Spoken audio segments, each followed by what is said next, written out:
I think this video, for many of you, will be quite eye-opening. There'll be some information here which I think you've possibly never heard before and actually might go against some of the things you've been trying to do in your golf swing.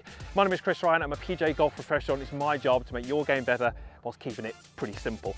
And today, I might debunk a couple of theories. The two theories I'm going to be debunk are, number one, you don't square the club face in the downswing with your body. And number two, you don't keep turning your hips all the way through the downswing trying to accelerate them as fast as you can. I've seen so many golfers over the years who've been trying to do those two things and it's often resulted in poor shots. So we're going to explain what those are. I'm going to give some really simple drills and a three-step process to go through to help you get it better. I've got a tea towel. Why have I got a tea towel? So we're going to come to that in a moment because that's going to be really important. We're going to do a little demonstration with that. But I want to share with you two really important graphs. Now, I don't want to get too techy, but we're going to go through them quite simply. This first graph from a really high-level golfer. This golfer was a scratch golfer. This particular shot was absolutely flushed. And what we can see here is the backswing phase, the downswing phase, and impact. And that red line that you see references what his hips are doing. If that line is going up, that means his hips are turning towards the target. So you can see in that downswing phase, the hips were turning towards the target, but they didn't continue. They slowed down. You see the graph going down way before impact. That is important. Now this second graph, this is from a much higher handicap golfer. I think this player was 21 or 22, struggling with strikes, weak shots, and losing most of the shots out to the right, especially with a driver. This was actually with an iron. And what do we see?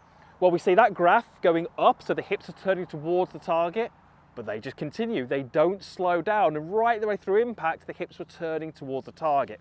Now, speaking to this golfer in a lesson, what was he trying to do? Exactly that. He was telling me that he was trying to accelerate his hips all the way through the downswing, and he was trying to turn his body to square the club face. It wasn't working. We're going to explain why. I'm going to give you some simple drills. Why have I got this tea towel? Well, that first example, that golfer was accelerating his hips, but then more importantly, slowing them down. Why is that important? Well, if I took this tea towel, if I tried to whip this tea towel and sort of catch the end of my driver cover, what have I got to do? Well, I've got to accelerate my hand, yes, but it's actually more about how I slow it down. So watch what happens if I accelerate it and slow it down. We get that energy out into the end of the tea towel, okay? If I just accelerated my hand, that's just no good. That's never going to get the most amount of energy into the end of the tea towel. So we know that accelerating is okay, but decelerating, slowing down, is probably more important. So once we know that, the next thing is timing. What happens if I do it and time it perfectly? I catch the end of my head cover. The energy maximizes right where I want it to be. What about if the timing is poor? I don't quite time it. So in this video, I'm going to show you how you can accelerate the hips, how you can decelerate the hips, and then more importantly, how you can time it well. Now for the first little exercise, I want you to use an alignment stick or two alignment sticks here. And I'm going to use two together just to make it a little bit more visible for you. You're going to hold them like a golf club, okay? You're going to take a setup. And the idea in this little drill is to try and bend the alignment sticks as much this way as you can in the downswing. So you're trying to get this end lower than my hands. So here's what you're going to do to achieve this. You're going to make your back swing, and then you're going to use your hips, and you're going to rotate and accelerate them as fast and as hard as you can, but you want to stop the alignment stick as aggressively as you can when it gets to level with the ground. Okay, it'll be easier if I kind of just show you what this looks like. So I'm going to accelerate and decelerate. Okay, and you can see, hopefully, as we show you a slow motion of that, the end of the stick bend downwards. So what am I trying to do? I'm trying to really accelerate my hips, but I certainly wouldn't want to be doing that forever because that doesn't allow the energy to get into the end of the alignment sticks. Just turning the hips, I don't really feel any speed. I don't really feel the energy going out to the end. That's what we have to do in the golf swing. This little exercise is going to be the first way that you can probably feel that. So we accelerate and we decelerate. So my hips are slowing down, putting the energy into the end. That's the first little exercise. That works a little bit on the acceleration and the deceleration. The next little exercise, I'm going to have to bring my golf bag in. I'm just going to place it here. And again, we're going to use the alignment sticks. But this time we're going to think about how we deliver the club to the ball, or in this case, we're going to use the bag. I'd like you to use something big and visible whilst using these alignment sticks, because we're trying to train movement. You know, we're not trying to hit a small golf ball and hit a target. We're just trying to train a new movement, get you to move your body more efficiently. So what we're going to do now, same little exercise, accelerate, decelerate. But now, watch what happens with my left leg and my hips. I'm going to push and hit the bag. This is me releasing the energy out into the club head. Okay, look at the hip action of great players. What do we see? We see this settling and this rotation. And then what we see is this posting.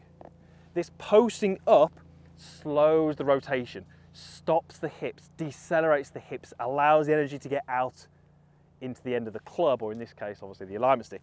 So this is my second exercise, understanding that it's up, accelerate, and then straighten the leg, hit the bag. This part is incredibly, incredibly important. Notice how my arms are extending. My arms are releasing. The club head does not square up because your body is turning. I've heard that so many times over the years, and it's unfortunately just not true. If I put the club into a delivery position here, and I just turn my hips, and I turn my hips, and I turn my hips, and I turn my torso, I turn my torso, that club face is never going to square up. For that club to square up, my hands and arms have to release. How do they release?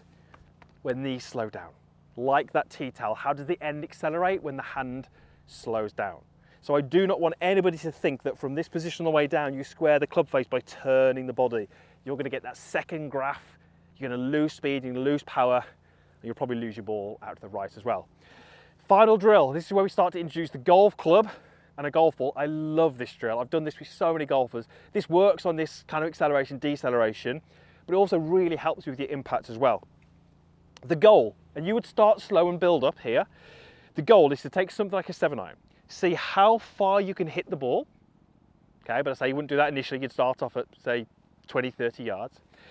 See how far you can hit the golf ball, but your hands and the club cannot finish higher than your lead shoulder. So this here would be fine.